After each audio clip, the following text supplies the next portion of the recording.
নমস্কাৰ।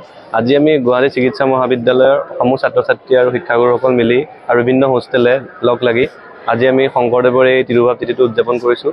আৰু এই উদযাপনৰ লগত সংগতি ৰাখি আজি বিভিন্ন ধৰণৰ অনুষ্ঠানবিলাকৰ ভিতৰত এটা আমাৰ গামোচাত চিত্ৰৰে শংকৰদেৱৰ যিখিনি কৰ্মৰাজি সেইখিনি আমি উপস্থাপন কৰিছোঁ।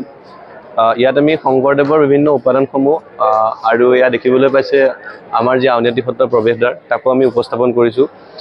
শংকৰদেৱৰ উপাদানসমূহ বা শংকৰদেৱৰ যিখিনি আদৰ্শ আজি আমাৰ মাজত অতিকে গুৰুত্বপূৰ্ণ হৈ পৰিছে।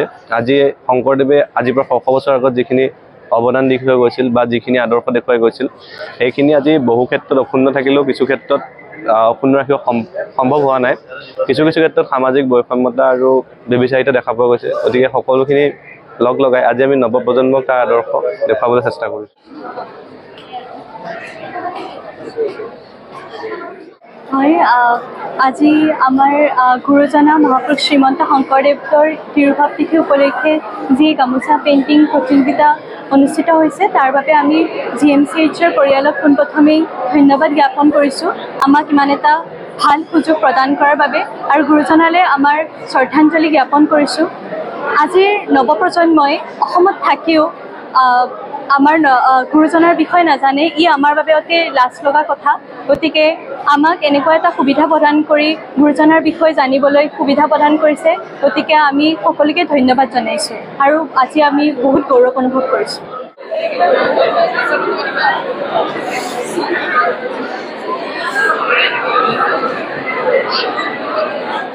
আজি মহাপুৰুষ শ্ৰীমন্ত শংকৰদেৱৰ এই তিৰুভৱনৰ এই মুহূৰ্তত আমি উপস্থিত হৈছোঁহি এই আৰু GMCHত এই যি গামোচা চিত্ৰাংকন প্ৰতিযোগিতা এই প্ৰায় যোৱা 4 বছৰৰ পৰা ইয়াত অনুষ্ঠিত কৰা হৈছেহি।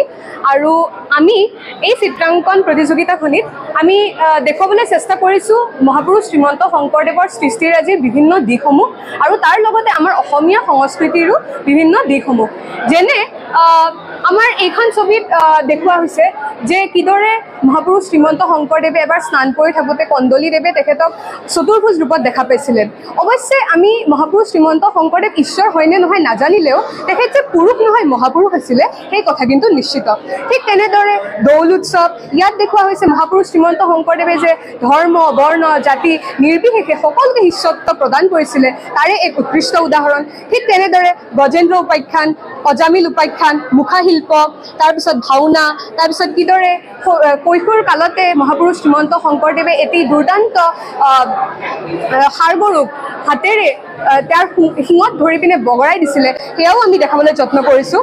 তাৰপিছত তুলনি বিয়া, তাৰপিছত জোনবিল মেলা আদিকে কৰি আমি বিভিন্ন মহোহ আমাৰ তাৰপিছত বৰগীত এনেকৈ আমি বিভিন্ন দিশ আমি দেখাবলৈ আমি আমাৰ এই গামোচা চিত্ৰাংকনখনিৰ দ্বাৰা আমি প্ৰচেষ্টা কৰিছোঁ। নমস্কাৰ, মোৰ নাম শ্ৰী নিখিলেশ দত্ত।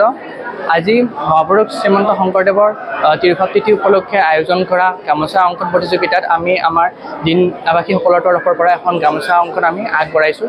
এই গামোচাখনত পোনপ্ৰথমতে আমাৰ মহাপুৰুষ শ্ৰীমন্ত শংকৰদেৱৰ সাহিত্য সৃষ্টি আৰু তেওঁৰ অসমীয়া সাহিত্য জগতলৈ তেওঁৰ যিসমূহ অৱদান আগবঢ়াইছে সেইসমূহ ধুনীয়াকৈ আমি অংকন কৰি দেখাইছোঁ। এই গামোচাখনত পোনপ্ৰথমতে আমাৰ চিহ্নযাত্ৰা অৰ্থাৎ শংকৰদেৱৰ প্ৰথমখন আমাৰ নাটক ইয়াত আমাৰ অংকন কৰি দেখুওৱা হৈছে। এই চিহ্নযাত্ৰাখন আছিলে আমাৰ সংলাপবিহীন প্ৰথমখন নাট। ইয়াৰ লগতে আমাৰ শংকৰদেৱৰ ক্ৰমান্বয়ে বিভিন্ন ধৰণৰ অংকীয়া নাট অৰ্থাৎ পত্নীপ্ৰসাদ, কালিয়া দমন, কেলিগোপাল, ৰুক্মিণী হৰণ, পাৰিজাত হৰণ, ৰাম বিজয় এইসমূহ আমাৰ অংকন কৰি দেখুওৱা হৈছে। ইয়াৰ পিছতো আমাৰ এই গামোচাখনত বিভিন্ন ধৰণৰ ভক্তিৰত্নমূলক গ্ৰন্থ অৰ্থাৎ ভক্তিৰত্নমৰ ভক্তিপ্ৰদীপ, নিমিনম, সিদ্ধ সংবাদ এইসমূহ অতি সুন্দৰকৈ আগবঢ়াই তোলা হৈছে। আৰু তেখেতৰ আমাৰ অনুবাদমূলক গ্ৰন্থ অৰ্থাৎ উত্তৰকাণ্ড, ৰামায়ণ, ভাগৱত এইসমূহ আমাৰ ধুনীয়াকৈ আগবঢ়াই তোলা হৈছে। তেখেতৰ আমাৰ অমৃত মন্থন, বলিচৰণ আদি কাব্যসমূহ আগবঢ়াই তোলা হৈছে। হৰিচন্দ্ৰ উপাখ্যানো আমাৰ ইয়াত ধুনীয়াকৈ আগবঢ়াই তোলা হৈছে। মহাপুৰুষ শ্ৰীমন্ত শংকৰদেৱৰ এখন অন্যতম সৃষ্টি হৈছে কীৰ্তন ঘোষা। এই কীৰ্তন ঘোষাত আমাৰ বিভিন্ন ধৰণৰ উপাখ্যানসমূহ তেওঁ সন্নিৱিষ্ট কৰিছে। এই উপাখ্যানসমূহ ভিতৰত আমাৰ অজামিল উপাখ্যান আৰু গ্ৰাহক গজেন্দ্ৰ উপাখ্যানৰ কাহিনীভাগ শ্ৰীমন্ত শংকৰদেৱে সেই মহাপুৰুষজনাৰ কীৰ্তন ঘোষা যিদৰে আগবঢ়াই তুলিছে সেইখিনি আমাৰ চিত্ৰাংকনৰ জৰিয়তে দেখুওৱা হৈছে। ইয়াৰ লগতে আমাৰ মহাপুৰুষ শংকৰদেৱৰ যিসমূহ সৃষ্টিৰাজিসমূহৰ ভিতৰত অংকীয়া নাট আছে, তেওঁৰ খোলবাদন, আমাৰ মাজুলীৰ মুখাশিল্প, বিভিন্ন ধৰণৰ হৰিনাম, এই সকলোবোৰ আৰু গুণমালা এই সকলোসমূহ আগবঢ়াই তোলা হৈছে। গুণমালাত মহাপুৰুষ শ্ৰীমন্ত শংকৰদেৱে শ্ৰীমদ ভাগৱত গীতাৰ দৰে বিশাল গ্ৰন্থ এখন অতি সূক্ষ্মভাৱে তেওঁ হাতীমানি ভূমিকাত ভৰাই তেওঁ আমাৰ সকলোৰে মাজলৈ আগবঢ়াই তুলিছে। এতিয়া আমি এই ছেকেণ্ড আৰু থাৰ্ড গামোচাখনত আমি মূলতে অসমীয়া সংস্কৃতি দেখাইছোঁ। ইয়াতে অসমৰ এটা সৰু ইতিহাস এইটোৰ ফালে আৰু দুইটা ফালে দেখুওৱা হৈছে। এইটো হৈছে জ্যোতিষ চক্ৰ।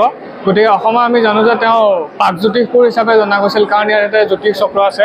তাৰপিছত অসমক আমি কামৰূপ হিচাপে জনা যায় ইয়াত, কাৰণ কামদেৱক ভস্ম কৰাৰ পিছত কামদেৱে নিজৰ ৰূপ আকৌ ঘূৰাই পাইছিলে। তাৰপিছত ইয়াত আমি কামাখ্যাৰ এটা সৰু মানে এটা প্ৰতীক চিহ্ন দেখাইছোঁ, কাৰণ সতী ইয়াতে সতীৰ মানে জননংগটো ইয়াত পৰিছিলে কামদেৱে আনোতে। আৰু এফালে চিলাৰায়, কমে, লাচিত বৰফুকন আৰু কুশল কোঁৱৰক দেখুওৱা হৈছে।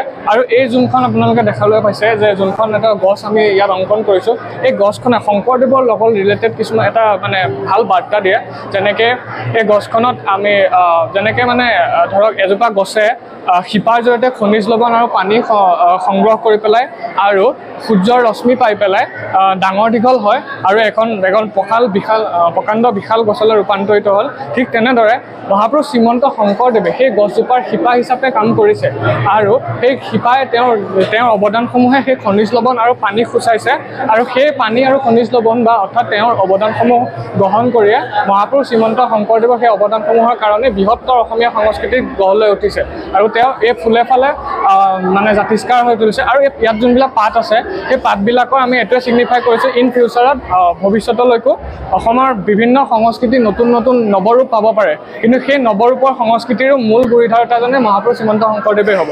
আৰু দ্বিতীয় কথা, আমি ইয়াত তেওঁৰ যোনটো নাম ধৰ্ম তেওঁ আমি ইয়াত উল্লেখ কৰিছোঁ, সেইটো হৈছে একশৰণ ভাগৱতী বৈষ্ণৱ নাম ধৰ্ম। এইটো কিয় কোৱা হয়, কাৰণ তেওঁ জাতি ধৰ্ম নিৰ্বিশেষে প্ৰতিগৰাকী শিষ্যকে তেওঁ নিজৰ শিষ্য হিচাপে শৰণ দিছিল। যেনেকৈ এগৰাকী মুছলমান শিষ্য, এগৰাকী ব্ৰাহ্মণ, এগৰাকী বিভিন্ন জাতি জনজাতীয় ল'ৰা আৰু এগৰাকী অসমীয়া মানে তেওঁ হেৰি হৈছে। আৰু এই মুছলমান শিষ্য মই ইয়াতো দেখাইছোঁ, তেওঁ চানখাইৰ তেওঁৰ মুছলমান শিষ্য আছিলে। তাৰপিছত আমি এইটো ছাইডত মীৰাবাই, জ্ঞানদেৱ, কবিৰ, গুৰু নানক আৰু চৈতন্যদেৱক দেখাইছোঁ। এওঁলোক যেনেকৈ অসমৰ কাৰণে ভক্তি আন্দোলনৰ নেতা আছিল মহাপুৰুষ শ্ৰীমন্ত শংকৰদেৱ, এওঁলোক আছিল ভাৰতবৰ্ষৰ বিভিন্ন ৰাজ্যৰে ভক্তি আন্দোলনৰ নেতা।